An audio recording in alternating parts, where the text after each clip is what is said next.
he wrapped in the opportunity. ব্রাজিলের ফ্যানদের উদ্দেশ্যে কিছু বলার নাই, এরা আসলে তাচ্ছিড়ে, এরা আসলে পাগলা।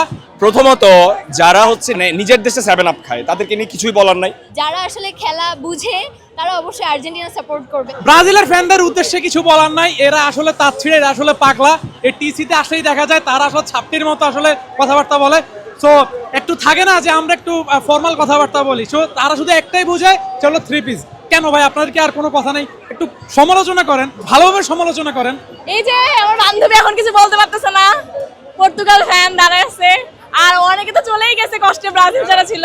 ব্রাজিল আমার ফ্রেন্ড ব্রাজিল, ও দেখছে মেসি মানে 2টা গোল অলরেডি হয়ে গেছে, তো অলরেডি চলে গেছে। আমরা যে পচাবো তার আগেও চলে গেছে। তাদের উদ্দেশ্যে আর কি বলবো, স্কলানি তো জাস্ট একটা সিম্পল দেখায় যে প্রথম হাফে কিভাবে 2টা স্কোর করছে। সো যারা এই কথা বলে তারা আসলে খেলাই বোঝে না। যখন দরকার হবে তখন আর্জেন্টিনা ফুল টিম ম্যাচে ডমিনেট করবে, তখন তারা নিজেরা স্কোর করবে। যখন প্রয়োজন হবে তখন মেসিকে দিয়ে স্কোর করাবে। আর এবারের কথা বলে রাখি, এবার মেসি হবে ওয়ার্ল্ড কাপের হাইয়েস্ট গোল স্কোরার। ঠিক আছে, মেসিকে থামানোর একটা মাত্র উপায় আছে, সেটা হচ্ছে মেসির পকেটে মাদক দিয়ে যদি তাকে থামানো যায়। এছাড়া মেসিকে থামানোর কোনো লজিক এবং কোনো সূত্র প্রযোজ্য হবে না। প্রথমত যারা হচ্ছে নিজের দেশে 7 আপ খায় তাদেরকে নিয়ে কিছুই বলার নাই। এবার বিশ্বকাপে হয়তো কোয়ার্টার ফাইনাল পর্যন্ত সর্বোচ্চ যাবে, কিন্তু ওদের সাথে যখন একটা ইউরোপের টিম পড়বে, খুব শক্ত টিম, তখন তারা জগা খিচুড়ির মতো ঘোলা যাবে।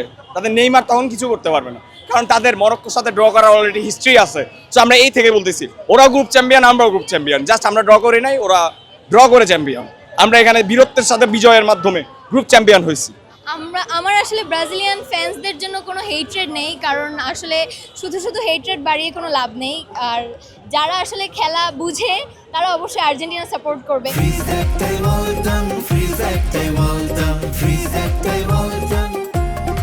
কারণ আজকের খেলাটা দেখেই আমরা বুঝতে পেরেছি what a nice match it was.